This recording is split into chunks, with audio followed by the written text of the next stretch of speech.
Hello students, today I am going to teach you something that is called interchange of sentences. Already you have done in class 8, but you have to do this also in class 9 and up to your ICC exam. So this is most important thing you have to done. Okay, so keep watch very carefully.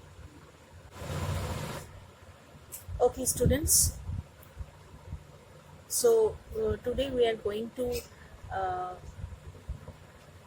do the thing that is called interchange of sentences. Okay, interchange of sentences, what is that?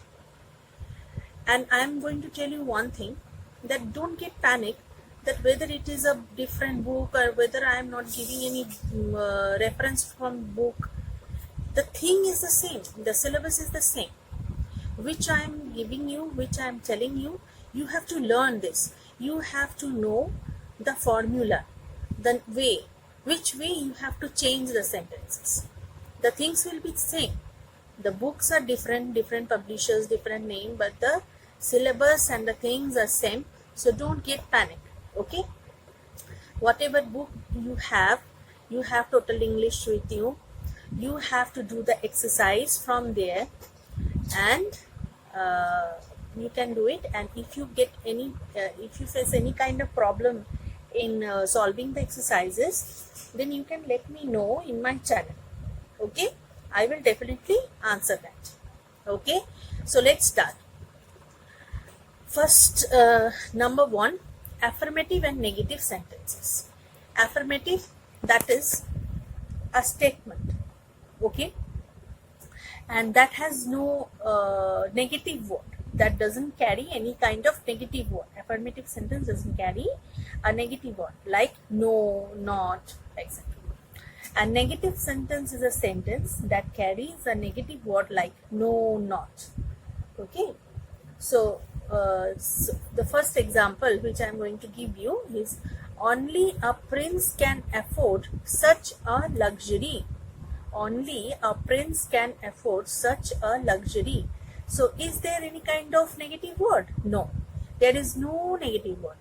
So this sentence is called affirmative, and you have to change this sentence into negative sentence. But remember all the time that you cannot change the meaning of the sentence. Okay, and if you are doing it a negative sentence, then the meaning, you think that the meaning will be changed, but you have to use any kind of opposite word with the negative word that will balance the sentence. Okay, so this is the affirmative sentence. And how can we do it negative? Let's see. No one except a prince. That means no one except a prince. It means only a prince. Okay, so we are arranging the sentence in a way that the meaning will not be changed. No one except a prince can afford such a luxury. So it is a negative one. Okay. Next one, it is a negative sentence, and we will make it a assertive one.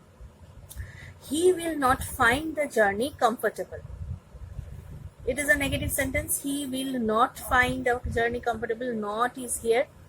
Okay. So it is a negative sentence, and we have to make it a positive one. He will find the journey uncomfortable. Look, the thing was not comfortable. Not comfortable, that means uncomfortable, the similar meaning. And when we are using uncomfortable in this sentence, there is no need to use the no or not here. So the meaning is same in this sentence, but we have made it affirmative. Okay, you got it?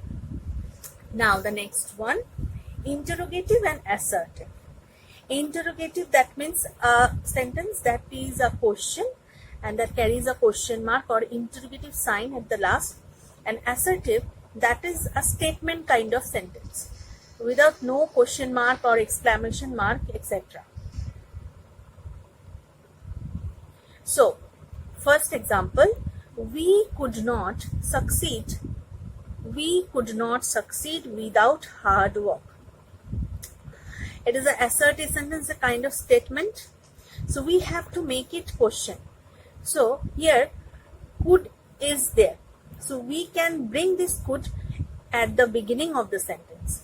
Could we bring the could at the beginning of the sentence, and we started it like, could we succeed without hard work?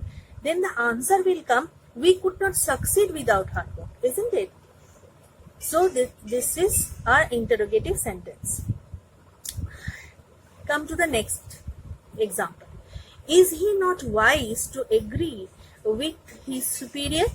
So here is the question mark. That means it is an interrogative sentence, and the sentence starts with is, that is a be verb, and we have to make it an assertive.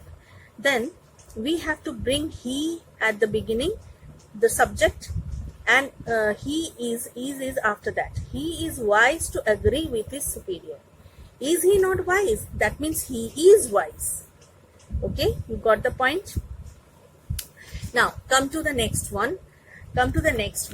Exclamatory and assertive sentences. Exclamatory sentence, the sentence that brings out the feeling of happiness or sadness through the sentence, okay, and that carries a exclamatory sign. Here is the exclamatory sign, okay. An assertive, you know that this is a statement kind of sentence, okay.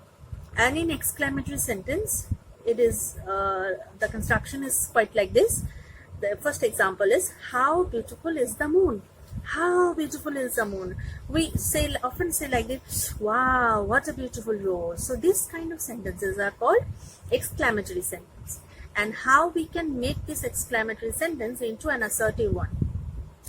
So the fact is that the moon is very beautiful. That is why we are exclaiming like this.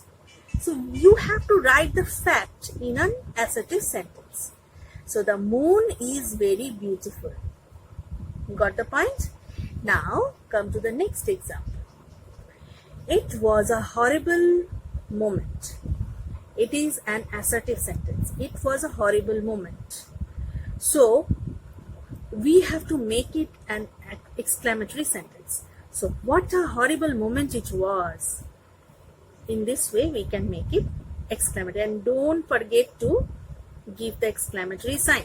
When you are making it exclamatory, whether you are making it interrogative, don't forget to give the sign, because if you don't give the sign, the marks will be deducted for that. Half marks will be deducted for that. Okay, and it will be thought that you haven't understood the meaning of the sentence if you don't give the sign properly. Okay, so come to the next segment. Wait a minute. Okay, the next thing is sentences containing the adverb to, to. So sometimes we have to add to, sometimes we have to remove to. So what will be the sentences? The sentences will be like that. See, example number 1. These mangoes are too cheap to be fresh. That means, what does the meaning of this sentence? The meaning of the sentence is, the mangoes are very cheap that they cannot be fresh. Cheap mangoes are not expected to be fresh. So this is the fact, or this is the thing the sentence wants to tell us. So these mangoes are too cheap. It's very cheap. That means it is very cheap. And very cheap things cannot be good or proper to be fresh.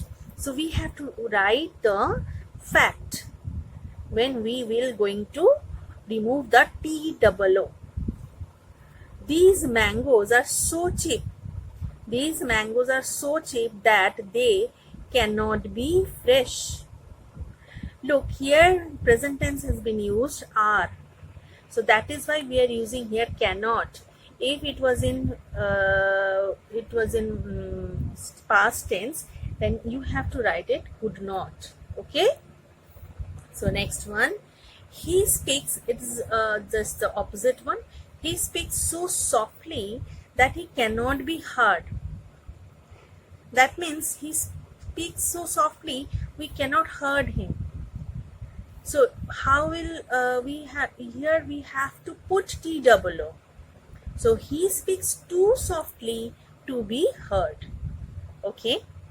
So this segment is completed, and now the last thing which I am going to tell in this class, that is degrees of comparison.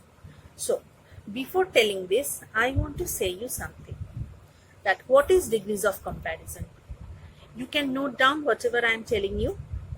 Degrees of comparison are adjectives. Okay, so adjectives are like, that is the describing words, describes the nouns and pronouns.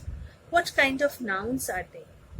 When I'm telling I have a red shirt, so the word shirt is a noun, and red, what the color of the shirt is? It is red. So it is the quality of the shirt. It is one of the quality of the shirt, that it is red. So the word red is the adjective. Okay. So if we tell that he is a good boy, Ram is a good boy. Okay. So Ram, it is a noun, and he is a good boy. So his qualities, what is his quality? That he is good. So good is an adjective. Okay. And when I am telling that Ram is a good boy, then I am not comparing him with anyone. Isn't it? I am not comparing with anyone with him. Then this kind of adjective is called in positive degree. This is in positive degree. You heard the words like good, better, best. Okay. So good is in positive degree. And when I'm telling, then Ram is a better boy than Shyam. Ram is a better boy than Shyam. Then I'm comparing Ram with Shyam. So the comparison is between two persons. So the word which I am using, better, is said to be in comparative degree. Okay. So 2 degrees you have got. Now I am telling you next that Ram is the best boy in the class. Then the comparison goes with Ram and with the class. He is the best boy among the class. So the comparison is that he is the most superior or most good in the class. Then this kind of degree, the best, is called to be in superlative degree. So there are 3 kinds of degrees in adjectives: positive, comparative, and superlative. Okay. And when it is good, better, best, in the negative aspects, it will be bad, worse, worst. Okay. And there are some words like beautiful. We cannot use in comparative degree beautifuler or beautifulest in superlative. The thing is that you have to add more and most. In comparative degree, you have to add more, and in superlative degree, you have to add most. So there are some words that we have to use some prefix with it, that is more and most. Like Rama is the beautiful girl. Here is no comparison. Then it is in positive degree. But when we are, I'm telling that Rama is more beautiful than Rita, then the comparison is between 2 persons. That's Rama and Rita. Okay. Then we are using more, that is in comparative degree. And when I'm telling that Rama is the most beautiful girl in the class, then the comparison is between Rama and the class, and she is the most beautiful, then it is superlative degree. Okay. So you have understood the degrees.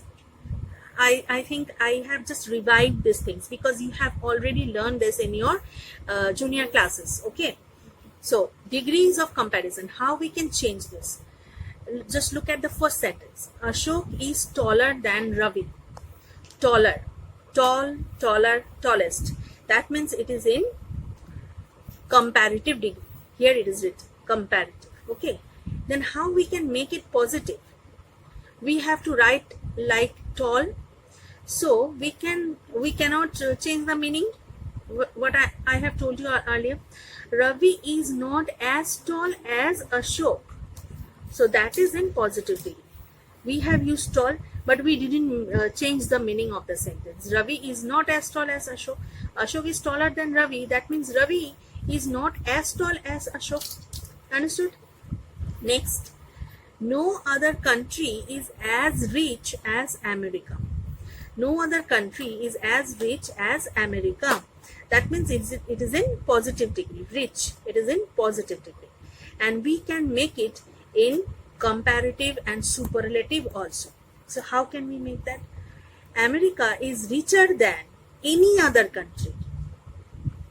There is no other country. That means America is richer than any other country. There are no other country as rich as it. So richer than any other country. So richer, we have used it, and this is in comparative degree. And if we say like this, America is the richest of all countries, the fact remains the same. Isn't it? The fact remains the same, and we have written this as rich, richer, and richest, but we have just used some few other words that is balancing the sentence. America is the richest of all countries. That is in superlative degree. Okay. Now go to the next example. Ashoka was one of the greatest kings. Greatest, that is, it is in superlative. One of the greatest. That means there are more kings who are as great as him. He was one of them. Okay. So, in comparative degree, how can we do that? Ashoka was greater than any other kings. And in positive degree, very few kings were as great as Ashoka. Very few. That means there are few kings who were as great as Ashoka. Okay. So you got the point clearly, I think. And when we will solve some exercises, it will give the strength to our understandings. Okay. So thank you for today.